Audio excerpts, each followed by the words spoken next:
connections when it comes to athletes and any rich person, because I know that 9 out of 10 times it's usually just a person trying to get a cash grab from somebody, and it's not true.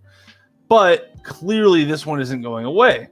That makes me think something probably did happen here. Where there's smoke, there's fire. It's got to be something going on here. So I don't know. And since we don't know, it's hard for us to say yes or no. But yeah, again, if it's cleared, you want to lowball him too. I would say like 2 and a first rounder. That's it. Try to lowball the shit out of them. So that's what I would do if I'm the Dolphins. Well, yeah, because you use the whole situation to your advantage if you're negotiating. Yeah, I'd be like, well, this guy's got off the field problems, so why would I want him? I'll give you a first rounder though, and then if he turns out to be good, great. I'll start with you on this one too, JD. Here's another one. Here's another whopper for you. Let's get it. Right?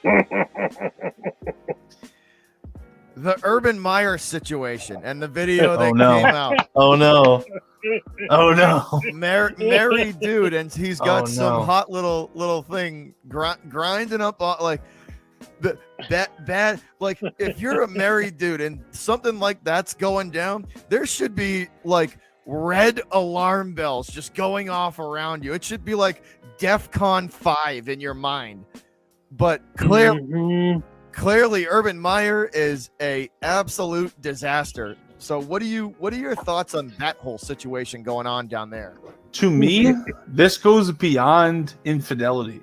This goes beyond he was married, he shouldn't be there, he shouldn't be with, other women because he's married. It goes beyond that, because you are the CEO of a multi-billion-dollar business. When you're the NFL coach, you are essentially, or I guess you're the vice CEO. You're one of the top executives of a huge company. And how do you spend your free time? You're at a college bar getting grinded by some like 22-year-old chick. Really? And then, of course, and this is what blows my mind the most. Like, beyond all of that, like, you don't have the self-awareness to realize that we're living in 2021 where people can just pop their phone out and record you and put it on YouTube. Are you serious? And people know who you went are? Viral. All the videos and the footage went viral in like an hour. Urban Meyer's awareness is astonishingly low. Like, it's astounding how little awareness he has shown in this situation. But I want to pass it to you, Ross, because that's all I have to say. It's just amazingly low awareness. So, unfortunately, when you see college coaches come in the NFL, a lot of things are very different from them. They don't have a booster club covering every sin that happens. Oh my God, that's true. That's true. I mean, again, let's look up any slew of stories from any Florida colleges back in the day with Shannon Sharp and these guys and the shenanigans they got up to. Cringe. These guys don't have any fears about their behavior. And then when they get to the NFL and they're under that microscope and they don't have a booster club, like, oh, okay, don't cover this story. That's where we get into. And I think the thing that was the bigger problem with this, infidelity is a personal problem. But the problem is he was on company time and didn't take the flight back with the team and did this. Exactly. And it's where, I swear, this CEO doesn't care that he had an affair or any of that crap. What he cares about is he got off the plane to stay in Ohio to flirt with co-eds. Right. It's bad. What are you doing? and as me and Bobby have talked about, it's like that USC position is looking really good to him right now. So I want to take this just one more little step further, and I'll start with you again, JD. Right? Mm-hmm. Sure. If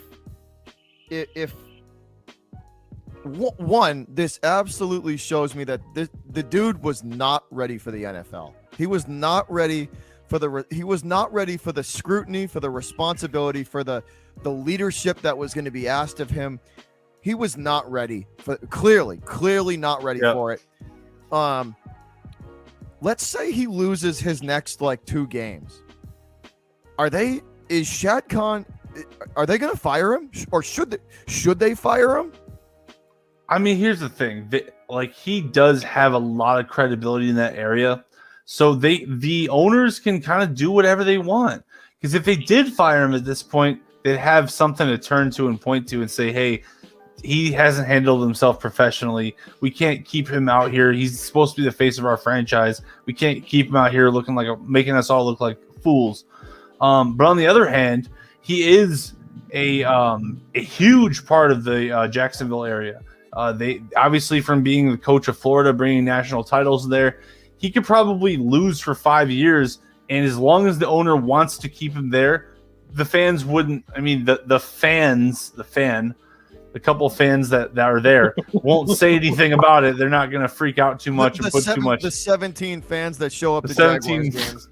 The 17 Jacksonville fans wearing what is it? Where six of them are wearing the opposite team's gear. Yeah, exactly. Or they got David Garrard jerseys or something, or Maurice Jones-Drew. Yeah. So, absolutely. So So Ross, should they fire him or? So first of all, was he ready? He wasn't ready for this. That's how I feel. But do you think is his tenure salvageable here, or should they just cut bait and just move on? Okay, so again, their record says a lot. So, as a man who's been in management for 20 years, I look at certain things. 1, decision making. 2, behavior, and last but not least, how is he within the framework of a team? Say it's like you're running a store or anything else. How does he work within that framework? My problem being is he's already made a piss poor decision by getting off a plane with his team and staying in town in Ohio to flirt with co-ed. Number 1, that shows first of all, I don't mean to interrupt you, but what a stupid move! Move. Like, you're an NFL coach. Like, what are you?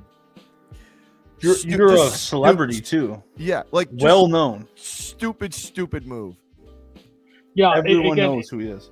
It shows a lack of good decision making when you're not in that college atmosphere where you're completely, blanketed by, no one's going to talk back about you, to a place where he's under a microscope. And especially for this guy who's showing a terrible season.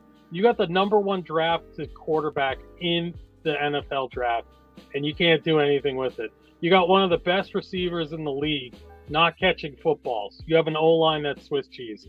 His record is terrible. Again, I think he has some time. I don't think he's going to get fired for an affair, but he's going to get a stern warning about especially getting off that flight to spend time in Ohio.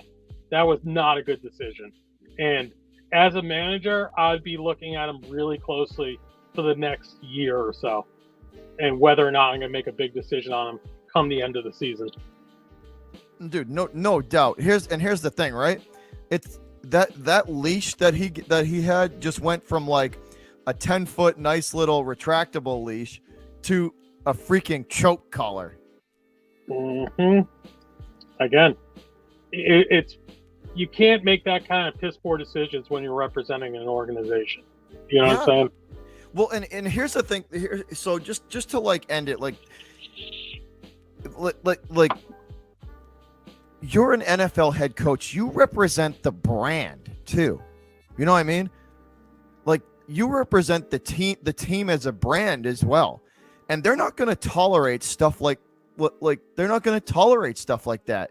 That's putting their brand in jeopardy and possibly taking money away from. That any good NFL owner is going to be like, bro, you need to stop that or you are out of here. I agree. And this is a team too who, and I don't know how serious this is, but this is a team who has people are interested in this team for like London. London wants this team. They actually want to buy this team. So if you are out here looking like an absolute clown, like getting off the plane, then why would London, which is relatively dignified of a city, why would they want to buy this team? It doesn't make any sense.